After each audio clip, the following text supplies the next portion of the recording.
नमस्कार, संसद टीवी में आपका स्वागत है। मैं हूं आपके साथ अमृता चौरसिया। दिन भर की तमाम बड़ी और अहम खबरों के साथ, लेकिन बुलेटिन की शुरुआत सुर्खियों के साथ। शीतकालीन सत्र के पहले दिन कृषि कानूनों को रद्द करने संबंधी कृषि विधि निरसन विधेयक संसद से पारित। विपक्ष के अवरोध के बीच कृषि मंत्री नरेंद्र सिंह तोमर ने पेश किया विधेयक। गतिरोध की वजह से दोनों सदनों की कार्यवाही दिन भर के लिए स्थगित।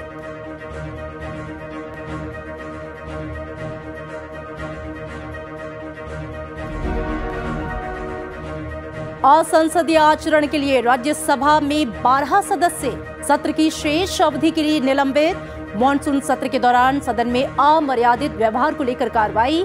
विपक्षी दलों ने निलंबन को बताया दुर्भाग्यपूर्ण।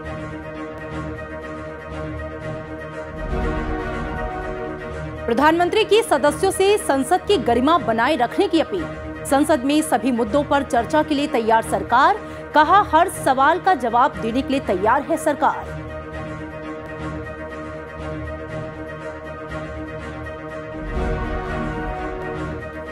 कोविड के नए वेरिएंट को लेकर स्वास्थ्य मंत्रालय के नए दिशा निर्देश। अंतर्राष्ट्रीय यात्रा से 72 घंटे पहले आरटी-पीसीआर जांच जरूरी।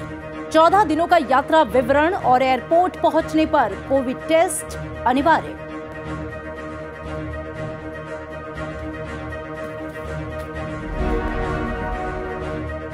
दिल्ली एनसीआर में फिर बढ़ा वायु प्रदूषण। सुप्रीम कोर्ट ने केंद्र के साथ साथ दिल्ली से सटे राज्यों की ओर से उठाए गए कदमों की मांगी जानकारी। प्रदूषण के उच्च स्तर को देखते हुए दिल्ली में निर्माण कार्य से जुड़ी गतिविधियों पर अगले आदेश तक रोक।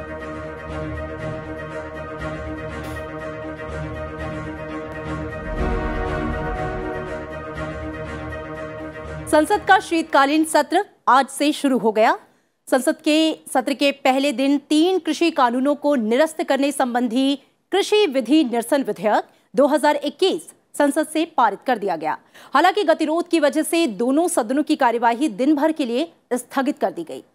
राज्यसभा में केंद्रीय कृषि मंत्री नरेंद्र सिंह तोमर ने विधेयक को पेश करते हुए इसे पारित करने का प्रस्ताव रखा। इससे पहले इस निरसन विधेयक को लोकसभा में ध्वनिमत से पारित किया गया। मैं प्रस्ताव करता हूं कि लोकसभा द्वारा यथापारित कृषक सशक्तिकरण और संरक्षण, कीमत आश्वासन और कृषि सेवा पर करार विधेयक 2020, कृषक उपज व्यापार और वाणिज्य संवर्धन और सरलीकरण विधेयक 2020, आवश्यक वस्तु संशोधन विधेयक 2020 का निरसन और आवश्यक वस्तु अधिनियम 1955 का संशोधन करने वाले विधेयक पर विचार किया जाए।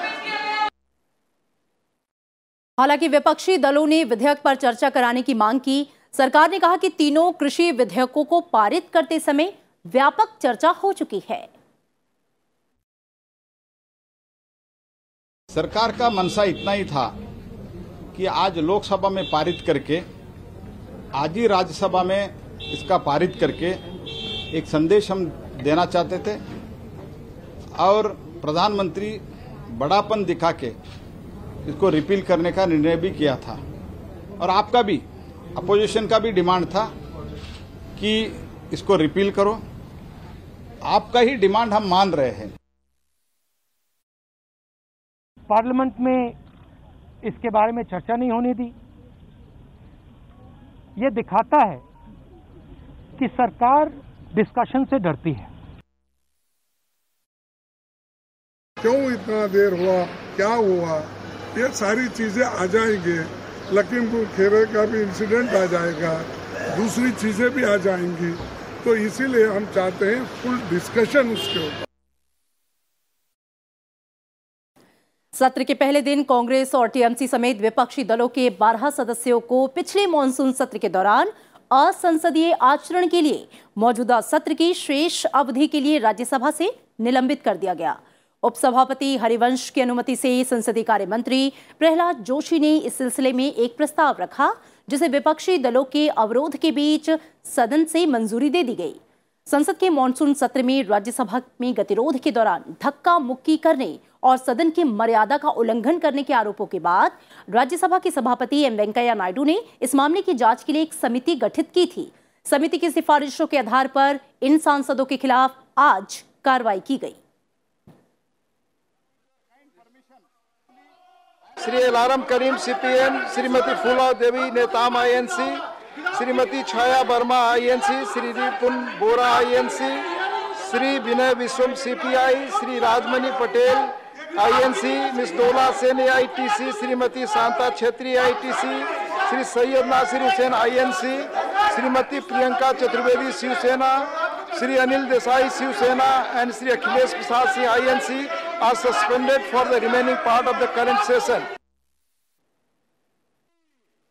और इस बीच विपक्षी दलों ने यह कहा है कि पिछले सत्र की दुर्भाग्यपूर्ण घटना को लेकर सांसदों को निलंबित करने के लिए सरकार की ओर से लाया गया प्रस्ताव अप्रत्याशित और राज्यसभा के कामकाज और प्रक्रियाओं से संबंधित नियमों का उल्लंघन है। यहाँ पर ना वर्जन लिया गया, सीसीटीवी के हिसाब से अगर आप सीसीटीवी फुटेज भी देखेंगे वहाँ पे कुछ ऐसा काम नहीं हुआ है। ये भी रिकॉर्ड हुआ है किस तरीके से मार्शल्स अभद्रता कर रहे थे, मेल मार्शल्स फीमेल एमपीज को धक्का मुक्की कर रहे थे, वो सब एक तरफ और आपका डिसीजन एक तरफ। No opportunity was given to the persons against whom the allegations were made or inquiry was made. It is a denial of principle of natural justice. It attracts Article 14 of the Constitution of India. सत्र शुरू होने से ठीक पहले पत्रकारों से बातचीत करते हुए प्रधानमंत्री नरेंद्र मोदी ने कहा कि सरकार संसद में सभी मुद्दों पर बहस करने के लिए तैयार है। प्रधानमंत्री ने कहा कि नागरिक चाहते हैं कि संसद में राष्ट्रीय हितों के मुद्दों पर बहस हो, देश के विकास के लिए मार्ग खोजे जाएं।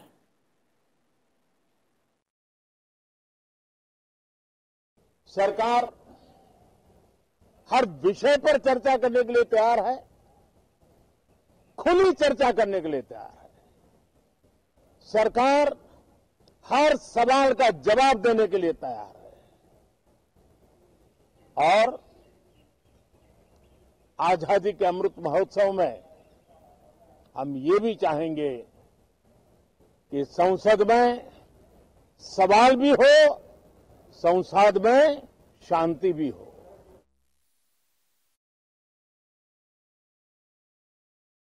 प्रधानमंत्री ने सदस्यों से सदन की गरिमा बनाए रखने की भी अपील की। हम चाहते हैं संसद में सरकार के खिलाफ, सरकार की नीतियों के खिलाफ जितनी आवाज प्रखर होनी चाहिए हो, लेकिन संसद की गरिमा, स्पीकर की गरिमा, चेयर की गरिमा, इन सब के विषय में हम वो आचरण करें जो आने वाले दिनों में देश की युवा पीढ़ी को काम आए। कोविड के नए वेरिएंट ओमिक्रॉन को लेकर सतर्कता बरतते हुए केंद्रीय स्वास्थ्य मंत्रालय ने अंतर्राष्ट्रीय आगमन के लिए दिशा निर्देश को संशोधित किया है। ये दिशा निर्देश 1 दिसंबर से प्रभावी होंगे। स्वास्थ्य मंत्रालय की गाइडलाइंस के मुताबिक यात्रा से पहले एयर सुविधा पोर्टल पर नेगेटिव RT-PCR परीक्षण रिपोर्ट अपलोड करना होगा। साथ ही 14 दिन की यात्रा का विवरण जमा करना होगा। यात्रा से 72 घंटे पहले RT-PCR परीक्षण कराना अनिवार्य होगा। जोखिम की आशंका वाले देशों के यात्रियों को के आगमन के बाद हवाई अड्डे पर कोविड परीक्षण कराना होगा। साथ ही परिणाम की प्रतीक्षा करनी होगी। जांच रिपोर्ट नकारात्मक आने पर ही उन्हें 7 दिन के लिए अपने निवास पर क्वारंटीन होना होगा और 8वें दिन उन्हें फिर से परीक्षण कराना होगा। दोबारा रिपोर्ट निगेटिव आने पर अगले 7 दिन तक उन्हें अपने स्वास्थ्य की निगरानी रखनी होगी।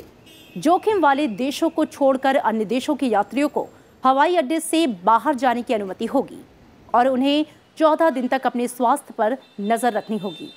जलमार्ग से आने वाले अंतर्राष्ट्रीय यात्रियों को भी हवाई यात्रियों की तरह ही परीक्षण से गुजरना होगा। 5 साल से कम उम्र के बच्चों को आगमन से पहले और बाद में परीक्षण से छूट दी गई है, लेकिन कोविड के लक्षण पाए जाने पर परीक्षण अनिवार्य होगा।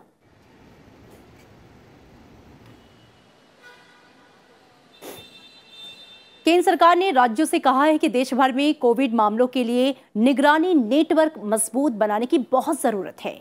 केंद्रीय स्वास्थ्य मंत्रालय ने राज्यों और केंद्र शासित प्रदेशों को पत्र लिखा है और उनसे कोविड के नए वेरिएंट ओमिक्रॉन से बचाव के लिए व्यापक नियंत्रण और सक्रिय निगरानी के उपाय करने को कहा है। इसमें विदेश से आने वाले सभी यात्रियों और विशेष रूप से जोखिम वाले देशों से आने वाले यात्रियों के मामलों में कड़े दिशा निर्देश का पालन करने की सलाह दी गई है। सभी पॉजिटिव नमूने प्रयोगशाला भेजे जाएं, जिससे उनकी जीनोम श्रृंखला की जांच की जा सके। वहीं राज्यों में टीकाकरण अभियान में तेजी लाने को कहा गया है। प्रधानमंत्री नरेंद्र मोदी ने कहा है कि देश 150 करोड़ टीकाकरण की तरफ तेजी से अग्रसर है, लेकिन कोविड के नए वेरिएंट को लेकर सतर्क और सजग रहने की जरूरत है।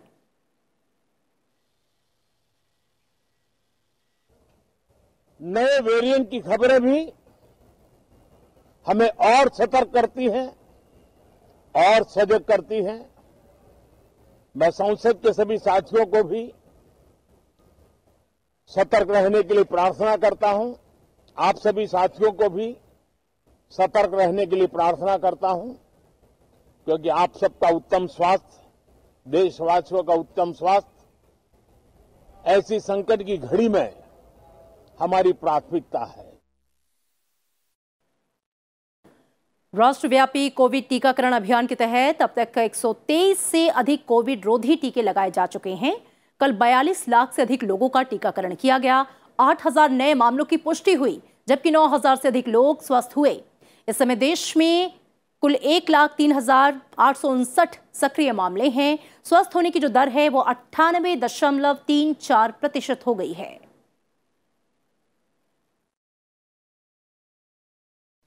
और दुनिया में कोविड के नए वेरिएंट ओमिक्रॉन के और मामले आने के बाद से कई देशों ने अपनी सीमा बंद करने जैसे एहतियाती कदम उठाए हैं। हालांकि WHO का कहना है कि अभी यह स्पष्ट नहीं है कि नया जो वेरिएंट है वो पहले सामने आए वेरिएंट से ज्यादा खतरनाक है या नहीं। WHO ने दुनिया भर के देशों से अपील की है कि दक्षिण अफ्रीकी देशों से आने वाली उड़ानों पर प्रतिबंध नहीं लगाएं। जापान ने कल से दुनिया भर से आने वाले सभी विदेशी यात्रियों के प्रवेश पर प्रतिबंध लगाने का ऐलान किया है, जिससे इस महीने की शुरुआत में दी गई ढील पर काफी असर पड़ेगा।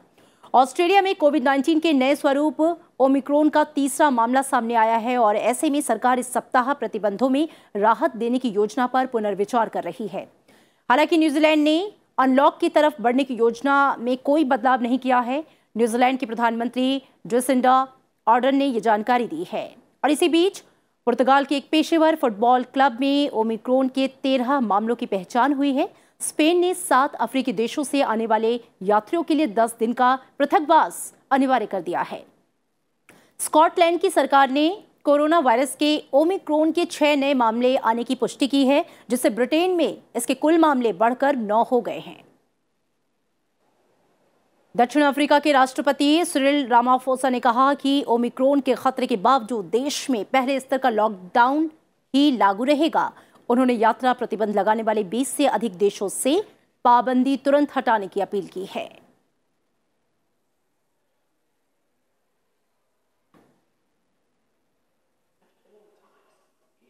आज की खबर में वक्त है एक छोटे से ब्रेक का, लेकिन ब्रेक के बाद जब हम लौटेंगे तो नजर डालेंगे राज्यों से जुड़ी हुई अहम खबरों पर।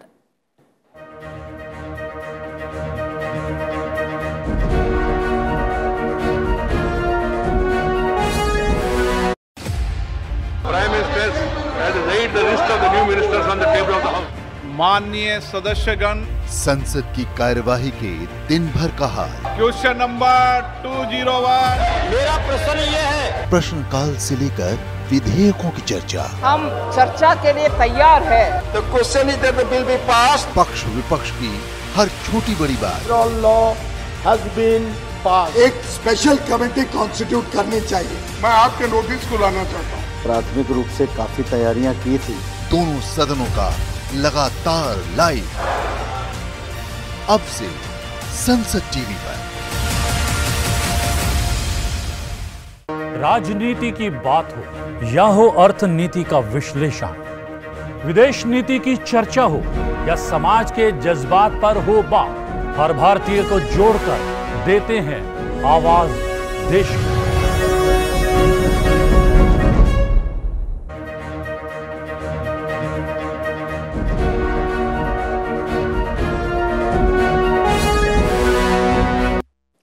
ब्रेक के बाद स्वागत है आपका। आप देख रहे हैं आज की खबर और अब नजर राज्यों से जुड़ी अहम खबरों पर।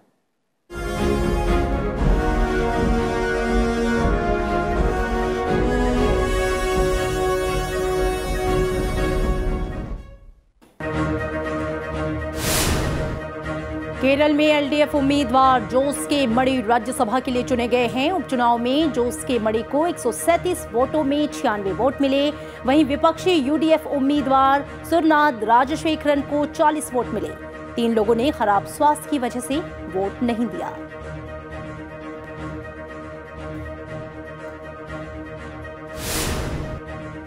बीजेपी ने त्रिपुरा के स्थानीय निकाय चुनाव में 334 में से 329 सीटों पर जीत दर्ज की। बीजेपी ने अगरतला नगर निगम सहित 13 शहरी स्थानीय निकायों की 222 सीटों में से 217 सीट पर जीत दर्ज की। वहीं सीपीआई ने 3 और तृणमूल कांग्रेस और निर्दलीय उम्मीदवार ने 1-1 सीटें हासिल की। प्रधानमंत्री नरेंद्र मोदी ने जीत के लिए बीजेपी कार्यकर्ताओं को बधाई दी है।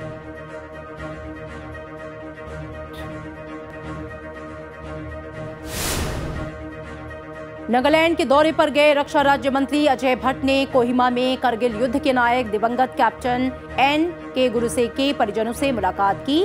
उन्हें ऑपरेशन विजय में अदम्य साहस के लिए मरणोपरांत देश के दूसरे सर्वोच्च वीरता पुरस्कार महावीर चक्र से सम्मानित किया गया।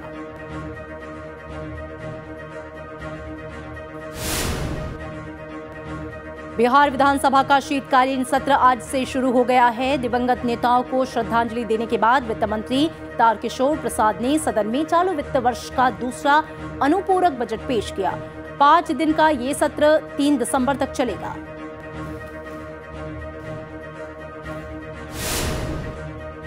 पंजाब के पूर्व मुख्यमंत्री कैप्टन अमरिंदर सिंह ने आज हरियाणा के मुख्यमंत्री मनोहर लाल खट्टर से मुलाकात की। उन्होंने कहा कि वो जल्द ही गठबंधन को लेकर बीजेपी के शीर्ष नेतृत्व के साथ बातचीत करेंगे।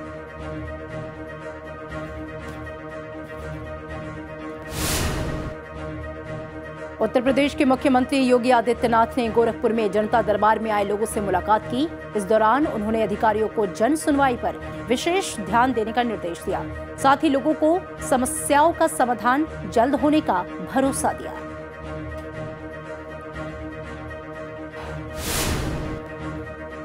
कोरोना के नए वेरिएंट ओमिक्रॉन को लेकर उत्तराखंड सरकार सजग हो गई है। उत्तराखंड के मुख्यमंत्री पुष्कर सिंह धामी ने आज इसे लेकर देहरादून में हाई लेवल की मीटिंग की, जिसमें उन्होंने कोविड-19 की स्थिति की समीक्षा की और आवश्यक दिशा निर्देश दिए।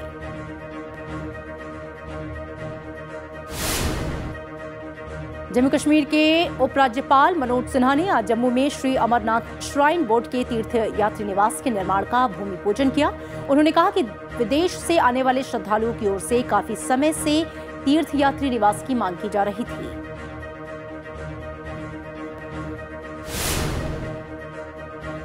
महाराष्ट्र के कैबिनेट मंत्री नवाब मलिक एनसीबी के अधिकारी समीर वानखेड़े के खिलाफ अब 4 महीने तक टिप्पणी नहीं कर सकेंगे। बॉम्बे हाईकोर्ट ने एकल पीठ के आदेश को रद्द करते हुए यह आदेश दिया।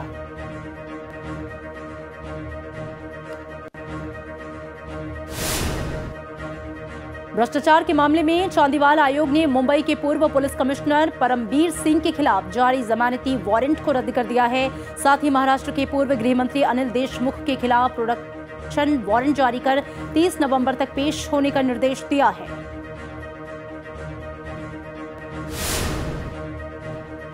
जूट आयुक्त ने कच्चे जूट की कीमत को 7,200 रुपए प्रति क्विंटल करने के भारतीय जूट मिल संघ के सुझाव को नकार दिया है। साथ ही जूट आयुक्त ने जूट से बने बोरों के लिए एक कीमत दायरा तय करने को भी कहा है।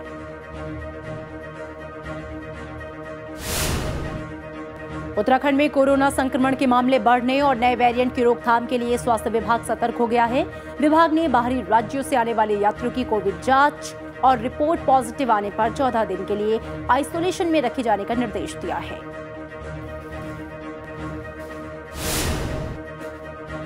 असम में आज से 1 हफ्ते का कोविड वैक्सीनेशन अभियान शुरू कर दिया गया है। प्रदेश में 2.10 करोड़ लोगों का कोविड-19 टीकों की पहली खुराक मिल चुकी है। वहीं करीब 3 लाख लोग अभी भी बचे हैं। सभी वयस्कों को पहली खुराक देने के लिए इस अभियान की शुरुआत की गई। महाराष्ट्र के ठाणे के एक वृद्धाश्रम में 67 बुजुर्ग कोरोना पॉजिटिव पाए गए। इतने लोगों के एक साथ कोविड-19 पॉजिटिव मिलने से हड़कंप मच गया है। इन सभी को ठाणे के अस्पताल में एडमिट कराया गया है।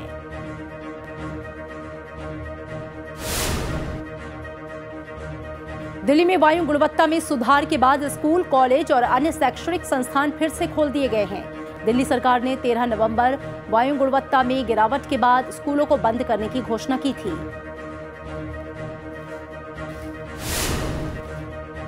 आंध्र प्रदेश में भारी बारिश के बाद कडप्पा, नेल्लोर, चित्तूर समेत कुछ जिलों में लोगों को जलभराव की समस्या का सामना करना पड़ रहा है। यहां के डैम में पानी अधिक होने के बाद छोड़ा जा रहा है। मौसम विभाग ने प्रदेश के लिए ऑरेंज अलर्ट जारी किया है। तमिलनाडु के चेन्नई, कांचीपुरम, चेंगलपेट समेत कई तटीय जिलों में बारिश के कारण बाढ़ जैसे हालात बने हुए हैं। जलभराव के बाद प्रशासन ने स्कूल और कॉलेज को बंद कर दिया है। वहीं मौसम विभाग ने तटीय क्षेत्रों के लिए रेड अलर्ट जारी किया है।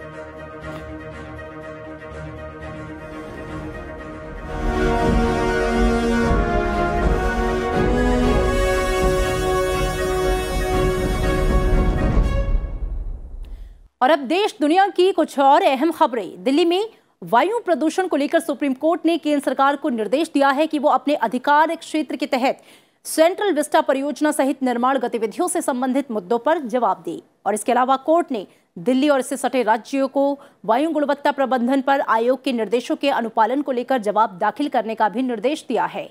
सुनवाई के दौरान पीठ ने पर्यावरण, वन और जलवायु परिवर्तन मंत्रालय के हलफनामे पर गौर किया और प्रदूषण पर आयोग की ओर से सुझाए गए उपायों का हवाला देते हुए निर्देशों के अनुपालन को लेकर दिल्ली, उत्तर प्रदेश, पंजाब, हरियाणा और राजस्थान को बुधवार शाम तक हलफनामा दाखिल करने का निर्देश दिया है।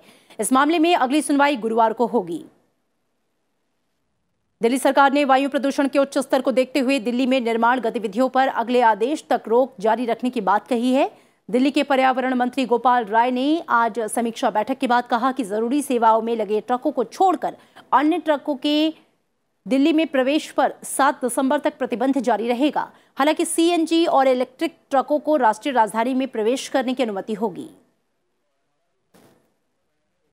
दिल्ली के अंदर कंस्ट्रक्शन, डिमोलिशन का जो कार्य है वो फर्दर ऑर्डर तक बैन रहेगा। जो ट्रक हैं जो सामान लेकर के दिल्ली के अंदर आते हैं, उन ट्रकों की एंट्री 7 दिसंबर तक के लिए बैन की जा रही है।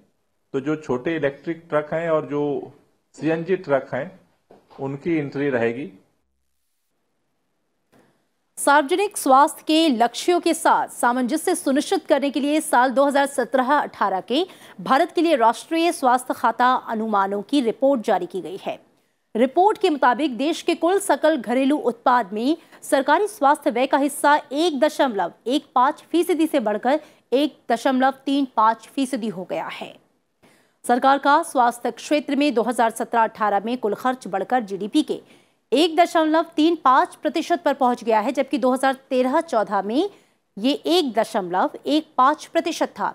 राष्ट्रीय स्वास्थ्य लेखा यानी कि एनएचए ने आज ये अनुमान रिपोर्ट जारी की है। एनएचए की 2017-18 की रिपोर्ट के मुताबिक कुल स्वास्थ्य व्यय में सरकार का खर्च 2017-18 में बढ़कर 40.8% रहा, जो कि 2013-14 में 28.6% था। प्रति व्यक्ति खर्च के हिसाब से सरकार का स्वास्थ्य मद में खर्च 2017-18 में 1,753 रुपए रहा, जो 2013-14 में 1,042 रुपए था। रिपोर्ट में ये कहा गया है कि सरकार का सार्वजनिक स्वास्थ्य व्यवस्था में सुधार को लेकर प्रयास का सकारात्मक असर दिख रहा है।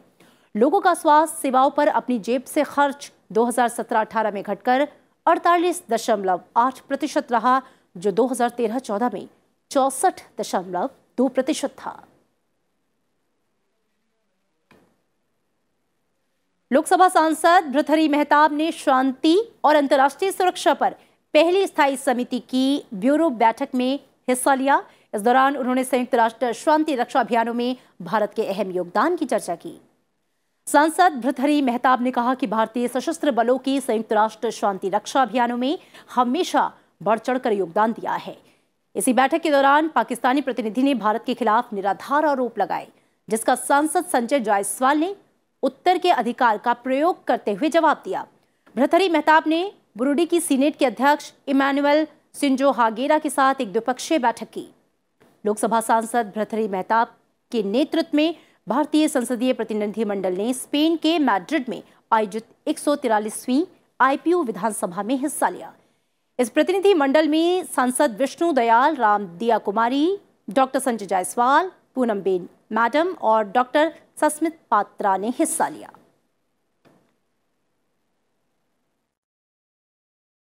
लोकसभा अध्यक्ष ओम बिरला ने भारतीय रेलवे के नवनियुक्त IRS अधिकारियों को संबोधित करते हुए राष्ट्र की एकता और अखंडता को बनाए रखने में भारतीय रेलवे द्वारा निभाई गई महत्वपूर्ण भूमिका को रेखांकित किया। अपने संबोधन में लोकसभा अध्यक्ष ने कहा कि भारतीय रेलवे ने देश के हर हिस्से को जोड़ा है और ये विविधता में राष्ट्रों की अंतर्निहित एकता का सूक्ष्म रूप है। IRS सर्विसेज में सेलेक्ट हुए नवनियुक्त अधिकारियों में लोकसभा अध्यक्ष ने कहा कि हम यात्रियों को नई नई सुविधाएं दे रहे हैं। ऑन बोर्ड सर्विसेज में भी सुधार हो रहा है, लेकिन अब भी हमारे पास बहुत स्कोप है। हम वर्ल्ड की रेलवे की स्टडी करें तो अब भी अनेक ऐसी सर्विसेज हैं जो हम हमारे देश में मौजूद सुविधाओं को और बेहतर बनाकर उपलब्ध करवा सकते हैं। कश्मीर से कन्याकुमारी लेकर नॉर्थ से उत्तर तक, उत्तर से दक्षिण तक, तमाम जगह सबसे सुलभ और सबसे सस्ता साधन है तो रेल है। हमने काफी व्यापक परिवर्तन किया है। 2030 और 2050 हमने 50 तक कैसी हमारी रेल सेवाएं होगी, इसको लक्ष्य को बनाकर हमने कार्य योजना बनाई है और ये जिम्मेदारी आप पर आने वाली है। और अब खेल की खबर। भारत और न्यूजीलैंड के बीच खेला जा रहा कानपुर टेस्ट मैच ड्रॉ हो गया। कानपुर के ग्रीन पार्क स्टेडियम में खेले गए 2 मैचों की टेस्ट सीरीज के पहले मैच में टीम इंडिया आखिरी विकेट लेने में नाकाम रही और अंत में मैच ड्रॉ हो गया। टीम इंडिया के न्यूजीलैंड को 284 रनों का लक्ष्य दिया था। 284 रन के जवाब में न्यूजीलैंड की टीम ने अपनी दूसरी पारी में 98 ओवर की बल्लेबाजी की और 9 विकेट खोए। आखिरी के 52 गेंदों में भी भारतीय गेंदबाज आखिरी विकेट नहीं ले सके। इस तरह मुकाबले का नतीजा ड्रॉ रहा। आपको बता दें कि साल 2017 के बाद ये पहली बार है जब भारत में कोई टेस्ट मैच ड्रॉ हुआ है। वहीं न्यूजीलैंड की टीम ने पिछले 7 मैचों में पहली बार कोई मुकाबला ड्रॉ कराया है।